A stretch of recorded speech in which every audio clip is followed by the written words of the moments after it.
Assalamualaikum warahmatullahi wabarakatuh. Bagaimana kabarnya hari ini anak-anak? Semoga kalian selalu dalam keadaan sehat. Hari ini bertemu lagi dengan Bu Reni untuk mata pelajaran sejarah Indonesia. Kita masih membahas tentang bab 2, yaitu tentang kehidupan masyarakat Indonesia pada masa praaksara dengan subtema yaitu manusia purba.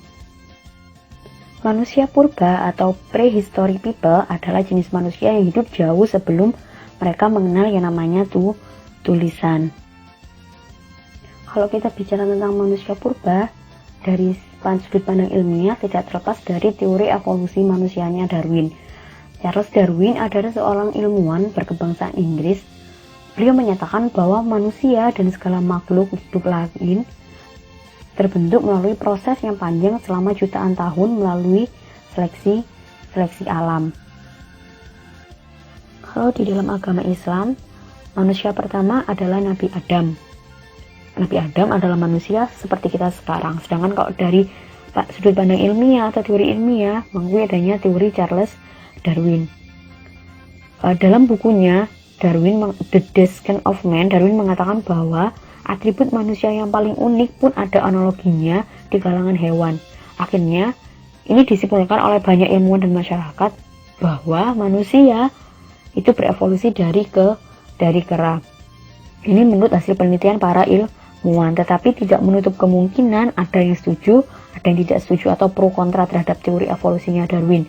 Orang yang setuju dengan teori evolusinya Darwin, mereka beranggapan bahwa ditemukan fosil-fosil baik hewan, tumbuhan atau manusia di berbagai belahan bumi. Sedangkan orang yang tidak setuju dengan teori evolusinya Darwin, dari segi keilmuan, mereka mempertanyakan yang namanya missing link atau mata rantai yang hilang.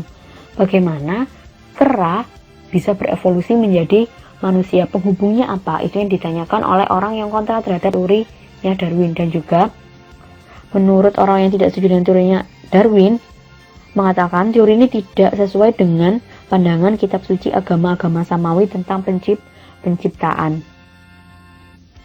Kalau kita bicara tentang penelitian sains pun tidak pernah dianggap sebagai kebenaran yang mutlak, tetapi selalu terbuka terhadap temuan-temuan atau sudut pandang yang baru. Manusia purba yang pernah ditemukan di Indonesia. Yang pertama, ada Meganthropus paleojavanicus. Meganthropus paleojavanicus berasal dari kata mega yang artinya besar, Anthropus yang artinya manusia, Paleo tua, Javanicus yang artinya Jawa. Jadi Meganthropus paleojavanicus berarti manusia besar dan tua yang berasal dari pulau Jawa. Kalau dari segi fisik, ciri-ciri manusia ini yang pertama rahang yang kuat, tidak memiliki dagu, memiliki tulang pipi yang tebal, perawakannya tegap, tonjolan kening atau dahi yang mencolok, memiliki volume otak sekitar 900 cc, tinggi badannya kurang lebih 165 sampai 180 cm, makanannya masih tumbuh-tumbuhan jadi mereka belum mengenal berburu, punya tonjolan di belakang kepala, dan mempunyai otot kunyah yang sangat kuat. Manusia jenis Meganthropus paleojavanicus ini ditemukan seorang peneliti Van Koningswald pada tahun 1941 di Sangiran, Jawa Tengah. Selanjutnya ada manusia jenis Pithecanthropus erectus, berasal dari kata Pithekos yang artinya kera, Anthropus manusia, dan Erectus artinya tegak. Jadi Pithecanthropus erectus adalah manusia kera yang berjalan tegak. Ciri-ciri fisik dari manusia Pithecanthropus ini, yang pertama rahangnya kuat dan gerahamnya besar, tidak mempunyai dagu, hidungnya lebar dan tebal, badannya tegap tapi tidak setegap Meganthropus, tonjolan kening atau dahi mencolok, volume otak sekitar 750 sampai 1350 cc, tinggi badannya kurang lebih 165 sampai 180 cm, makanannya tumbuhan dan sudah mulai makan daging hewan buruan. Jenis-jenis Pithecanthropus yang pernah ditemukan di Indonesia ada Pithecanthropus erectus, ditemukan oleh E. John Du Bois di daerah Trinil Ngawi. Ada Pithecanthropus mojokertensis, ditemukan oleh Van Koningswald di daerah Perning, Mojokerto, dan juga Pithecanthropus suluensis, ditemukan oleh Van Koningswald dan Oppennold di daerah Ngandung, Blora, dan juga di daerah Sangiran. Yang ketiga ada jenis Homo. Homo kalau dalam bahasa Latin artinya adalah manusia.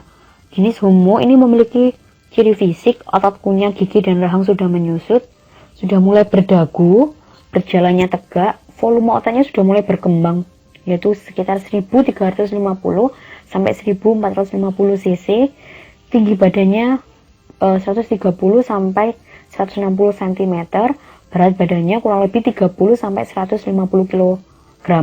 Kalau dari segi fisik, jenis Homo ini sudah menyerupai manusia seperti sekarang. Jenis manusia Homo yang pernah ditemukan di Indonesia, yang ada Homo suluensis ditemukan oleh Oppenau dan Terhar di daerah Ngandong, Lembah Bengawan Solo. Ada Homo wajakensis ditemukan oleh Van Ryschoten di daerah Wajak Tulungagung. Ada Homo floresiensis ditemukan oleh gabungan tim arkeologi Puslitbang Arkeologi Nasional Indonesia dan juga University of New England, ditemukan di daerah Liangbua, Flores. Dari jenis-jenis manusia purba yang sudah pernah dijelaskan tadi merupakan penelitian dari para ahli.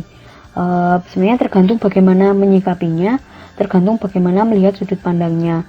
Tapi yang pasti ini adalah keilmuan yang secara ilmiah sudah diteliti oleh para ahli. Sudah berani bilang tadi bahwa hasil penelitian sains pun tidak dianggap sebagai sebuah kebenaran yang mutlak, tetapi selalu terbuka terhadap temuan-temuan atau sudut pandang yang baru.